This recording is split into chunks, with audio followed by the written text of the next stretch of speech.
Mayor, Digong, PRRD, Tatay, ito ang mga katawagang hindi malilimutan ng mga Pilipino. Dito kilala si Pangulong Rodrigo Roa Duterte, ang ika-16 na presidenteng nagsilbi sa Pilipinas. Buwan ng Hunyo taong 2016 nang mahalal sa pwesto, pero bago pa niyan ay mahigit 20 taon nang nanilbihan bilang alkalde ng Davao City. Pero sino nga ba si Pangulong Duterte sa mata ng isang Pilipino? Ako yung presidente na hindi taga Maynila. Hindi ako sanay ng mga paikot-ikot. Probinsyano ako at matagal akong mayor sa aming syudad. Ayan ang gusto ninyo, ibibigay ko talaga sa inyo.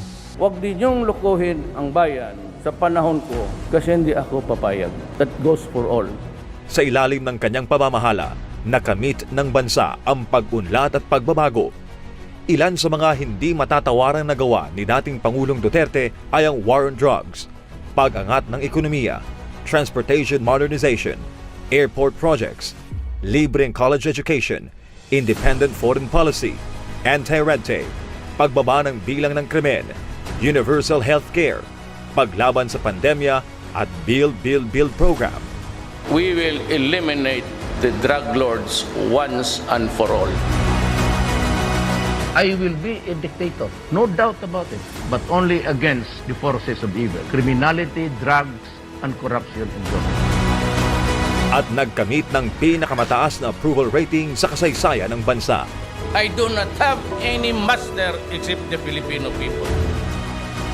Mula Davao City hanggang sa buong Pilipinas, walang takot na hinarap ang bawat pagsubok na dumating sa bansa. Ako ang taong nasasaktan. Nababasa ko yung mga ilang kaswerte. Subalit, higit pa sa kanyang nagawa para sa bayan, ay mas tunay na hindi malilimutan ang kanyang tunay na malasakit sa bawat Pilipino. Malaman ninyo, isa lang tayo. Your life is not less important than mine. Our lives are very important to the country and to your family. At kahit wala na sa serbisyo, In a few days, I'll be out. Yung nagawa ko, para sa akin yun na yun. The best that my efforts can really achieve.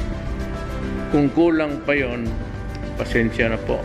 Yun, hindi ko na talaga kaya. The things that I failed to do, mostly not because of negligence or may mga shortcomings ako, but talagang time, the 6 years would not be enough to finish all the projects. Maraming salamat po sa inyo and your help in my journey in the 6 years na binigyan ninyo ako ng honor maging presidente ng Pilipinas. Maraming salamat.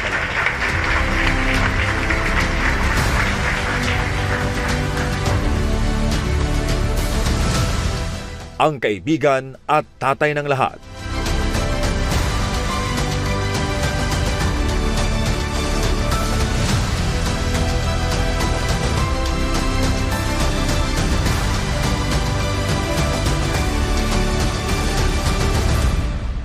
At ngayon ay si Citizen Roddy. As I have already explained to the public, I am a night person. Ngayon, rested na ako eh. So, if there's any perceptible change, maybe in my physical, it's because nakakabawi ako sa tulog. I can complete the regimen of 8 hours of sleep. Sobra pa minsan. Yung mukhang pagod na nawala. Pero yung age ko, tumatanda talaga. Ayun lang, ang nakakabawi ako sa tulog. That's what I told him when he came this evening. I said, Mayor, what happened? You're looking younger and your hair is getting thicker. Sabi niya, well, it's life. I'm just relaxing. Clearly, the burden is off his shoulders because he takes his job as president before very seriously. But now he just goes around, visits some friends, and I'm so glad to see him very healthy. and looking younger. Mananatili sa puso ng bawat Pilipino ang nag-iisang Rodrigo Roa Duterte. Sa sambayang Pilipino, maraming salamat sa inyo.